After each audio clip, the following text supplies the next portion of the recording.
Cricket time ஃபேன்ஸுக்கு வணக்கம். சத்தியமா இந்தியன் டீம் கிட்ட இருந்து இதை எதிர்பார்க்கல. இந்தியன் டீம் கிட்ட இருந்து இதை எதிர்பார்க்கலன்னு சொன்னோம்.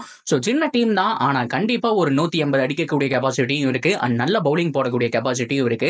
இன்னைக்கு மோசமான ஒரு பிளே அப்படிங்கிறத மாற்றமே கிடையாது. மேட்ச்ல எங்க தவறு பண்ணாங்க, எதனால கோட்டை விட்டாங்க, ஸோ இதை தாண்டி அப்கமிங் மேட்சஸ்ல எப்படி பர்ஃபார்ம் பண்ண போறாங்க அப்படிங்கிறதையும் கம்ப்ளீட் இந்த வீடியோவில் பார்த்து தெரிஞ்சுக்கலாம். முன்னாடி ஃபர்ஸ்ட் டைம் சேனலுக்கு வரீங்கன்னா மறக்காம சப்ஸ்கிரைப் பண்ணி சப்போர்ட் பண்ணுங்க.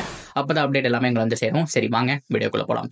இந்தியா வர்சஸ் ஜிம்பாப்வே இந்த T20 சீரிஸ் அப்படிங்கிறது நடக்குது. நம்ம டைம் படி 4:30 டெலிகாஸ்ட் பண்ணிட்டு இருக்காங்க. அண்ட் இந்தியன் டீமை பொறுத்த வரைக்கும் சுப்மன் கில் தலைமையிலான இந்தியன் டீம் தான். ஸோ ருத்ராஜ் கைக்வாட், ரிங்கு சிங், துருவ் ஜுரேல், அது மட்டும் இல்லாமல் நிறைய யங்ஸ்டர்ஸ்க்கு ஒரு சான்ஸ் அப்படிங்கிறது கொடுத்தாங்க. எஸ்பெஷலி சஞ்சு சாம்சன், ரஜத் பட்டிதர், இந்த மாதிரியான பிளேயர்ஸ் எல்லாம் நம்ம மிஸ் பண்றோம். அவங்க எல்லாருமே ஸ்குவாட்ல இருந்திருக்கணும்னு சொல்லி நிறைய பேர் சொல்லிட்டு இருந்தாங்க. அவங்க எல்லாம் இல்லாதது கொஞ்சம் இந்த இடத்துல வந்துட்டு ஒரு தவறான ஒரு விஷயமா தாங்க தெரியுது. ஏன்னா அபிஷேக் சர்மா ஓப்பன் பேட்ஸ்மேன் அப்படிங்கிற மாதிரி ஆல்ரெடி சொல்லிட்டாங்க.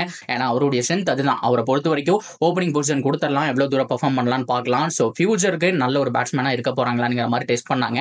ஆனா இன்னைக்கு ஜொலிக்கவில்லைன்னு சொன்னோம். So first of all Zimbabwe தான் ஃபர்ஸ்ட் பேட்டிங் பண்ணாங்க. ஓரளவுக்கு நல்லா ஸ்டார்ட் பண்ண மாதிரி இருந்தது.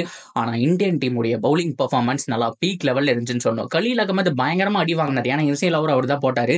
ஆனா அதை தொடர்ந்து போட்ட ரவி பிஸ்னாய் எக்ஸலண்டான ஒரு பவுலிங், 4 விக்கெட் அப்படிங்கிறத பார்த்தோம். ஸோ அதை தொடர்ந்து போட்ட முகேஷ் குமார் ரொம்ப ரொம்ப சூப்பரான ஒரு பவுலர், நல்ல ஒரு டெட் பவுலர் அப்படிங்கிறது நமக்கு தெரியும். அவரும் எக்கானாமிக்கலா செம்மையா போட்டாருன்னு சொல்லி ஆகணும்.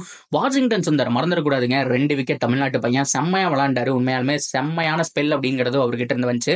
ஸோ இதெல்லாம் தாண்டி பார்க்கும்போது வெறும் 115 ரன் தானே ஈஸியா அடிச்சிருவாங்க இந்தியன் டீம் அப்படிங்கிற மாதிரி பார்த்தோம். ஸோ இவ்வளோ சூப்பரா சுருட்டி இருக்காங்களே அப்படிங்கிற மாதிரி என்கரேஜ் பண்ணவும் தோணுச்சு. ஆனா நடந்த கதை என்ன அப்படின்னா, செகண்ட் ஹாஃப்ல இதை விட மோசமா விளையாடுவாங்கன்னு சொல்லி நம்ம எக்ஸ்பெக்ட் பண்ணவே இல்லை.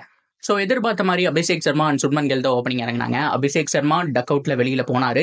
நம்ம கில்ல பொறுத்த வரைக்கும் இன்னைக்கு கொஞ்சம் கையும் வரல காலும் வரலன்னு சொல்லணும். நல்லா ஸ்டார்ட் பண்ணாரு, பட் இருந்தாலும் கொஞ்சம் லோ டார்கெட் அப்படிங்கிறதுனால அவருடைய யூஸ்வல் கேம் ஆட ஆரம்பிச்சிட்டாரு அப்படின்னு தான் நான் சொன்னோம்.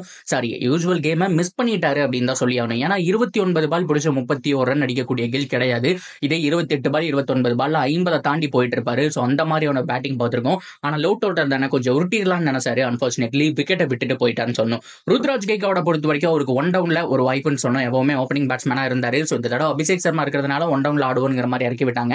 ஸோ அவருக்கு எல்லா பாலுமே மிடில் ஆஃப் த பேட் பட்டுச்சுங்க. பட் இருந்தாலும் நல்லா செட்டில் ஆகிற டைம்ல பார்த்தோம் அப்படின்னா அவுட் ஆயிட்டாரு. ஒரே ஒரு 4 தான் அவர்கிட்ட இருந்து வந்துச்சு. கில் கிட்ட இருந்து 5 4 வந்துச்சு. அதை தாண்டி ரியான் பராக், துருவ் ஜுரேல் இவங்க யாருமே ஜொலிக்கல. யங்ஸ்டர்ஸ் எல்லாமே டப்புன்னு விக்கெட் விட ஆரம்பிச்சிட்டாங்க. ஸோ இந்தியன் டீமுடைய பேட்டிங் மோசமா இருக்குது அப்படிங்கிறதா நம்ம இங்க பார்க்க முடியுது. ஸோ அதை தாண்டி வாஷிங்டன் சுந்தருடைய ஒரு கேமியோ பார்த்தங்க. ஸோ ஒரு ஆல்ரவுண்டர் நல்லா பர்ஃபார்ம் பண்ணுவாருன்னு தெரியும். ஸோ 20 ரன் பக்கம் சம்திங் என்னமோ அவரும் அடிச்சு கொடுத்தாரு. ஸோ அவருடைய பேட்ஸ் வந்து வேல்யூவல் ரன் அப்படிங்கிறதா வந்துச்சு. ஸோ இருந்தாலும் அந்த டார்கெட் அப்படிங்கிறத சேஸ் பண்ண முடியல. ஸோ ஃபைனலாக பார்த்தோம் அப்படின்னா 12 ரன் வித்தியாசத்தில் ஜிம்பாப்வே கூட முதல் T20 தோத்துருக்காங்க.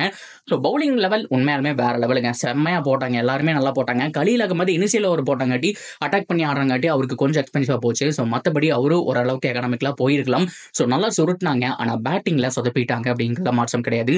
So maybe Ruturaj and கில்லே ஓப்பன் இறங்கலாமா, so Abhishek Sharma one down போட போறாங்களா, ஸோ எந்த மாதிரியான பேட்டிங் பொசிஷன் வரப்போகுது. அண்ட் சஞ்சு சாம்சன்லாம் இல்லாதது மிகப்பெரிய குறையா தெரிய போதா. ஏன்னா சஞ்சு சாம்சன் இருந்தார் அப்படின்னா கண்டிப்பா மிடில் ஆர்டர்ல செமையா கேரி பண்ணி கொண்டு போயிடுவாரு. ஓப்பனிங் மிடில் ஆர்டர் எல்லா இடத்துலயுமே ஆடக்கூடிய பிளேயர் தான். அண்ட் ரஜத் பட்டிதர் மாதிரி குரூசியல் பிளேயரையும் மிஸ் பண்ண போறாங்களா அப்படிங்கிறது எல்லாத்தையும் நம்ம ஃபியூச்சர்ல பார்த்து தெரிஞ்சுக்க போறோம். ஸோ எத்தனை பேர் மேட்ச் பார்த்தீங்க, எது மிகப்பெரிய குறைன்னு நீங்க நினைக்கிறீங்க அப்படிங்கிறதாத்தையும் தாராளமாக கமெண்ட் செக்ஷன்ல சொல்லுங்க. அண்ட் தொடர்ந்து அப்டேட்டுக்கு சேனலோட இணைஞ்சிருங்க. மறக்காம சப்ஸ்கிரைப் பண்ணி சப்போர்ட் பண்ணுங்க.